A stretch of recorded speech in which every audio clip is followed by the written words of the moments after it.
Hey everyone, welcome to Beyond the Panel, where we dive into comics one panel at a time. I'm JC. Robbie's not here. He's busy. So it's just me today.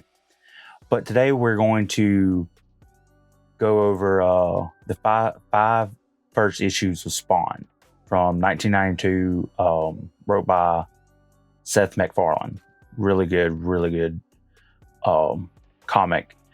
Anyway, so let's get into it. Before Spawn became a legend, before the HBO series, before the massive toy lines, there was a comic. Today, we're diving into the five first issues of Todd McFarlane's Spawn, the series that changed indie comics forever. It is still as groundbreaking as it was in 1992. Let's find out. All right. So, Spawn had launched in 1992 under the Image Comics.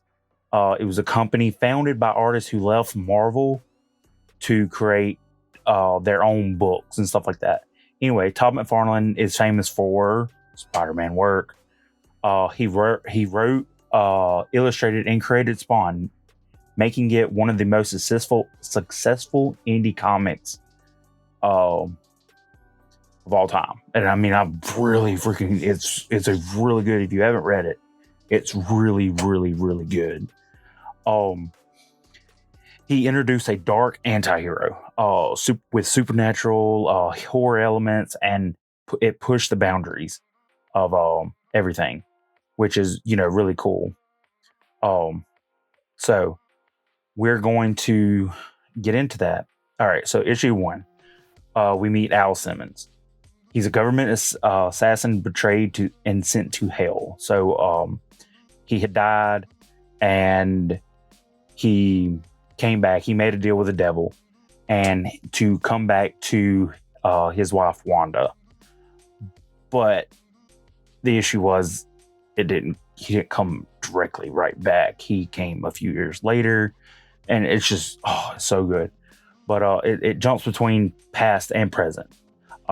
It's so honestly is confusing when you read the comic. It was so confusing. Like, we're doing the first 5. I've read to like 30. I'm on issue 30. It's confusing. It's still kind of confusing because it jumps back and forth. But yeah. Wanda, his wife, she moved on. All right, so yeah, she starts a new life. She got married to Al Simmons' best friend.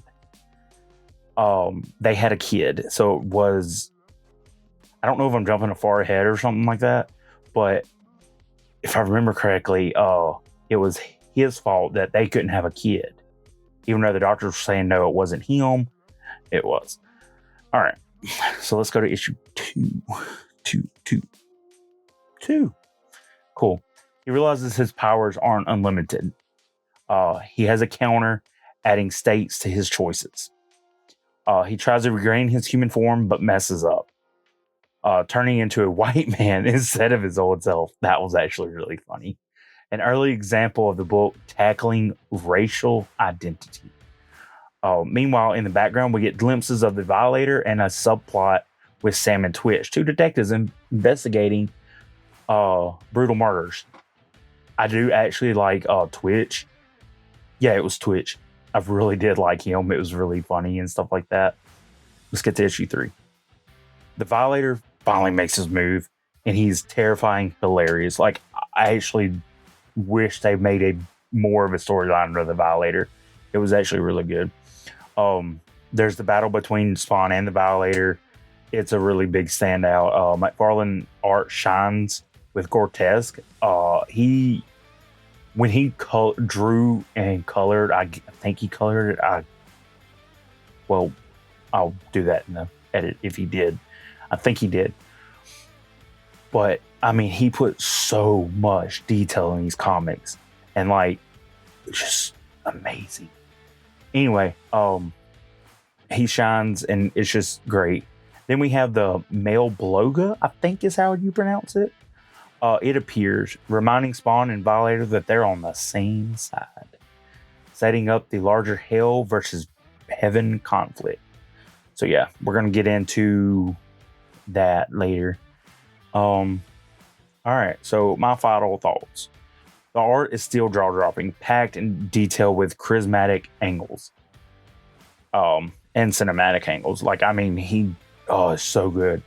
The storytelling, I love it. It was ambitious. It was a little bit scattered. It was confusing. You can tell that he's just, trying to learn how to, write and all that kind of stuff. And he's got, like, what I'm figuring, he's got all these ideas in his head, and he's just like putting them on paper and hoping they make sense. So you can tell from the early ones versus, like, honestly, issue 30. You can tell a difference between the first and the last ones. Spawn's early struggles make him compelling, but his mission isn't fully clear yet. I'm be completely honest. Even as far as I am in, I'm not even that far, because I think they're still making it today. I think they're on issue like 900. And if they are, I'll put what number they are. It's not clear yet. I just, the horror elements, I'm gonna be honest with you, some people were like, it's horror, and I was like, with the Violator and then the Billy Kincaid, fucking hate that guy. Like, I'm glad Spawn killed him. Spoiler alert, Spawn killed fucking Billy Kincaid. The Violator, I wish there was more about Violator, honestly. Violator's like, he's fucked up in the head, but I still like him. Anyway, I'm going to give the first 5 issues, I'm going to rate them.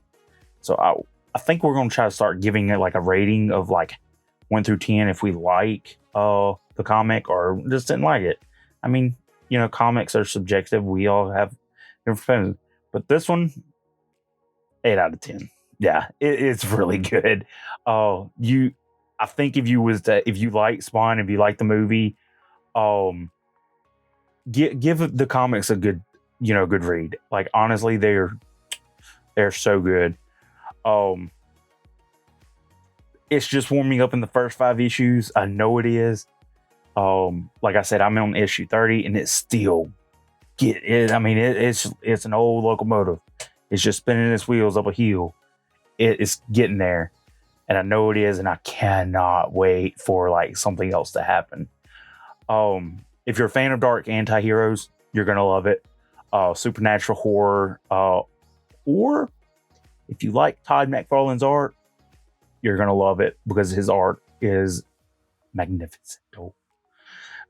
It's worth a read. Whatever you, if you like any of those, give it a read. But if you have read some of the Spawn issues, tell me what you think about the whole series. Like, even though I'm only doing the first 5 right now, I'm probably gonna go and do 6 through 10 or 6 through 20. I mean, we'll break it down and everything like that. Get Robbie to read them. I don't think he's actually read them. He'll let us know in the comments if he's actually read them or not. But anyway, let's talk about some Spawn, man, in the comments. Like, I'll be there and everything like that.